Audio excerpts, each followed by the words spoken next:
بسم اللہ الرحمن الرحیم۔ ہائپر لرن کے ناظرین کو خوش آمدید۔ حضور صلی اللہ علیہ وآلہ وسلم کی احادیث کی روشنی میں اس وقت کئی نشانیاں پوری ہو چکی ہیں۔ اب دجال کے خروج کی طرف تیزی سے رواں دواں نشانیاں ہیں۔ حضور صلی اللہ علیہ وآلہ وسلم کی احادیث کی روشنی میں بہت سی نشانیاں ایسی ہیں جو پوری ہو چکی ہیں، اور وقت اب دجال کے خروج کی طرف رواں دواں ہے۔ جو نشانیاں پوری ہو چکی ہیں ان میں اونچے اونچے گھروں کی تعمیر، بیوی کا غیر شوہر کے لیے بنانا سنورنا، مساجد سے دجال کے ذکر کا ختم ہونا، پانی کی قلت اور ناچ گانے کا عام ہونا شامل ہے۔ حدیث پاک میں دجال کو اس دنیا کی ابتدا سے انتہا تک کے تمام فتنون سے بڑا فتنہ قرار دیا گیا ہے۔ ذرا غور کیجئے کہ قوم عاد، قوم سمود، قوم عمالقہ، قوم یاجوج ماجوج جیسی وحشت ناک قومیں گزریں، اور فرعون، نمرود، شداد جیسے شہنشاہ گزر گئے۔ اللہ پاک نے ان سب کو مختلف عذاب دے کر ہلاک کیا، لیکن ان سب کے حالات پڑھ کے اندازہ کریں کہ دجال کا فتنہ کیا ہوگا کہ جس کو سب سے بڑا قرار دیا گیا ہے۔ بعض شخص یہ خیال کرتے ہیں کہ دجال ایک نظام کا نام ہوگا جسے دجالی سسٹم کا نام دیا جاتا ہے، لیکن ہم بتاتے چلیں کہ دجال ایک انسان ہے جو کہ اس وقت بھی دنیا میں موجود ہے اور قید میں ہے۔ اس کی قید کے متعلق صحیح مسلم کی حدیث نمبر 7388 میں تفصیلی واقعہ موجود ہے۔ رسول محترم حضرت محمد صلی اللہ علیہ وآلہ وسلم ہر نماز کے بعد دجال کے فتنے سے اللہ کی پناہ مانگتے تھے تاکہ امت کو اس طرف رغبت ہو کہ وہ بھی دجال کے فتنے سے اللہ کی پناہ مانگتے رہیں۔ حضور صلی اللہ علیہ وآلہ وسلم نے فرمایا، ہر نبی نے دجال کے فتنے سے اپنی قوم کو ڈرایا ہے، میں بھی تمہیں اس سے ڈراتا ہوں اور ایسی بات بتاتا ہوں کہ جو اس سے پہلے کسی نبی نے نہیں بتائی، وہ یہ ہے کہ دجال کانا ہوگا۔ دجال کے معنی بہت زیادہ جھوٹا اور مکار شخص کے ہیں۔ یہ شروع میں خود کو مسلمان ظاہر کرے گا، لیکن پھر نبوت کا اور بعد میں خدائی کا دعویٰ کرے گا۔ اصل میں یہ یہود سے ہوگا۔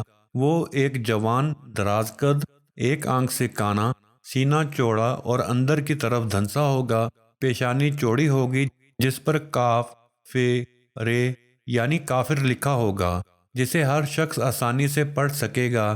دجال کے ظہور کی سب سے بڑی نشانی یہ ہے کہ اس کے نکلنے سے 3 سال پہلے پوری دنیا میں قحط پڑے گا۔ پہلے سال زمین 1/3 پیداوار روک دے گی اور آسمان 1/3 بارش، دوسرے سال 2/3 پیداوار اور بارش رک جائے گی، اور تیسرے سال نہ بارش ہوگی اور نہ پیداوار، جس سے تمام چوپائے ہلاک ہو جائیں گے۔ تب دجال کا ظہور مشرق سے خراسان سے ہوگا۔ اس بارے میں حدیث کی تمام کتابوں میں متفقہ علیہ ایک حدیث موجود ہے جو کہ نواس بن سمعان کلابی رضی اللہ تعالیٰ عنہ سے مروی ہے۔ وہ فرماتے ہیں کہ ایک دن حضور صلی اللہ علیہ وآلہ وسلم نے دجال کا ذکر ایسے انداز میں کیا کہ ہم لوگ لرز گئے۔ اگلی صبح جب ہم آقا کریم کی خدمت میں حاضر ہوئے تو انہوں نے جان لیا کہ ہم لوگ کل کے ڈرے ہوئے ہیں۔ حضور صلی اللہ علیہ وآلہ وسلم نے پوچھا کہ کیا معاملہ ہے؟ ہم نے عرض کیا، یا رسول اللہ، کل آپ نے دجال کے فتنے کی سنگینی کو بیان فرمایا تھا، جس سے ہمیں گمان ہونے لگا ہے کہ وہ ہمارے قریب ہی کھجوروں کے باغ میں ہے۔ آپ نے فرمایا، اگر وہ نکلے اور میں تمہارے بیچ میں ہوں تو میں تمہاری طرف سے خود اس سے نپٹ لوں گا، اور اگر وہ نکلے اور میں نہ ہوں تو ہر شخص اپنے نفس کی خود حفاظت کرے۔ پس تم میں سے جو شخص اسے پا لے اسے چاہیے کہ وہ سورۃ کہف کی ابتدائی آیات پڑھے۔ وہ شام اور عراق کے درمیان سے نکلے گا اور دائیں بائیں فساد پھیلائے گا۔ اللہ کے بندو، ثابت قدم رہنا۔ ہم نے عرض کیا، اللہ کے رسول، روئے زمین پر ٹھہرنے کی اس کی مدت کیا ہوگی؟ آپ نے فرمایا، 40 دن۔ ایک دن 1 سال کے برابر ہوگا، ایک دن 1 مہینہ کے برابر ہوگا، ایک دن ہفتہ کے برابر ہوگا، اور باقی دن تمہارے دنوں کی طرح ہوں گے۔ ہم نے عرض کیا، اللہ کے رسول، بتائیے وہ ایک دن جو 1 سال کے برابر ہوگا، کیا اس میں ایک دن کی نماز کافی ہوگی؟ آپ نے فرمایا، نہیں، بلکہ اس کا اندازہ کر کے پڑھنا۔ ہم نے عرض کیا، اللہ کے رسول، زمین میں وہ کتنی تیزی سے اپنا کام کرے گا؟ آپ نے فرمایا، اس بارش کی طرح کہ جس کے پیچھے ہوا لگی ہوتی ہے اور وہ بارش کو نہایت تیزی سے پورے علاقے میں پھیلا دیتی ہے۔ وہ کچھ لوگوں کے پاس آئے گا، انہیں دعوت دے گا تو وہ اس کو جھٹلائیں گے اور اس کی بات رد کر دیں گے، لہٰذا وہ ان کے پاس سے چلا جائے گا، مگر اس کے پیچھے پیچھے انکار کرنے والوں کے مال بھی چلے جائیں گے۔ ان کا حال یہ ہوگا کہ ان کے پاس کچھ بھی نہیں رہے گا۔ پھر وہ کچھ لوگوں کے پاس جائے گا، انہیں دعوت دے گا اور اس کی دعوت قبول کریں گے اور اس کی تصدیق کریں گے، تب وہ آسمان کو بارش برسانے کا حکم دے گا، آسمان بارش برسائے گا، وہ زمین کو غلہ اگانے کا حکم دے گا، زمین غلہ اگائے گی۔ ان کے چرنے والے جانور شام کو جب چراگاہ سے واپس آئیں گے تو ان کے کوہان پہلے سے کہیں زیادہ لمبے ہوں گے، ان کی کوکھیں زیادہ کشادہ ہوں گی اور ان کے تھن کامل طور پر دودھ سے بھرے ہوں گے۔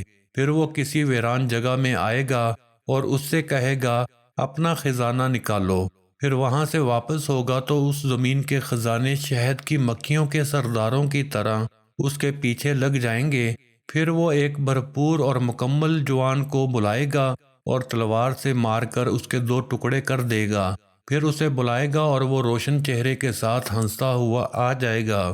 پس دجال اسی حالت میں ہوگا کہ اسی دوران عیسیٰ بن مریم علیہ السلام دمشق کی مشرقی جانب سفید مینار پر زرد کپڑوں میں ملبوس 2 فرشتوں کے بازو پر ہاتھ رکھے ہوئے اتریں گے۔ جب وہ اپنا سر جھکائیں گے تو پانی ٹپکے گا اور جب اٹھائیں گے تو اس سے موتی کی طرح چاندی کی بوندیں گریں گی۔ ان کی سانس کی بھاپ جس کافر کو بھی پہنچے گی وہ مر جائے گا، اور ان کی سانس کی بھاپ ان کی حد نگاہ تک محسوس کی جائے گی۔ وہ دجال کو ڈھونڈیں گے یہاں تک کہ اسے باب اللد کے پاس پا لیں گے اور اسے قتل کر دیں گے۔ بحوالہ مسند احمد، دجال کے ظہور کے فوراً بعد 70,000 یہودی اصفہان میں اس کی تابعداری میں آ جائیں۔ اس سے بہت سے مسلمان بھی گمراہ ہوں گے سوائے چند مومن مردوں اور مومن عورتوں کے۔ اسی طرح کہا گیا ہے کہ مردوں کی بنسبت عورتیں اس کی زیادہ تابعدار ہوں گی، کیونکہ وہ بہت جلد کسی بات سے متاثر ہو جاتی ہیں۔ مسند احمد کی روایت میں ہے کہ دجال کی طرف نکلنے والوں میں اکثریت عورتوں کی ہوگی، یہاں تک کہ ایک آدمی اپنی ماں، بہن، بیٹی اور پھوپھی کو رسی میں باندھ دے گا کہ کہیں وہ دجال کے پاس نہ چلی جائیں۔ دجال نامرد ہوگا، لیکن بہت سی عورتیں اس سے ہم بستر ہوں گی کہ اس کے بچے کو پیدا کریں، لیکن ایسا نہ ہو پائے گا۔ ان عورتوں میں زیادہ تعداد ان کی ہوگی جو بالوں کا جوڑا بنا کر سر کے اوپر باندھتی ہیں، لیکن پھر بھی دجال بے اولاد ہی رہے گا۔ وہ ہر ملک میں داخل ہوگا اور لوگوں کو اپنی فتنہ سامانی سے گمراہ کرے گا، سوائے مکہ اور مدینہ کے، کیونکہ فرشتے اس کی نگہبانی پر مامور ہوں گے۔ وہ اپنے ماننے والوں کو جنت کے مزے دلوائے گا، جبکہ نہ ماننے والوں کو آگ میں جلائے گا، لیکن اس کی جنت اصل میں جہنم ہوگی اور جہنم اصل میں جنت ہوگی۔ اب اندازہ کریں دوستو کہ ہم آج کس طرح شیطان کے پیچھے لگ کر جھوٹ، کینہ، شراب نوشی، زناکاری میں ملوث ہیں، تو سوچیں کہ دجال کے ظہور کے بعد ہمارے ایمان کا کیا حال ہوگا۔ چنانچہ حدیث پاک کے مطابق اگر ہم چاہتے ہیں کہ دجال کے فتنے سے محفوظ رہیں تو سورہ کہف کی ابتدائی آیات یاد کر لیں اور روزانہ پڑھیں۔ انشاءاللہ اللہ پاک نہ صرف دجال بلکہ دنیا کے ہر فتنے سے حفاظت فرمائے گا۔ اللہ پاک ہم سب کو اپنے حفظ و امان میں رکھے، آمین یا رب العالمین۔ دوستو کمنٹ سیکشن میں آمین لکھنا مت بھولیے گا۔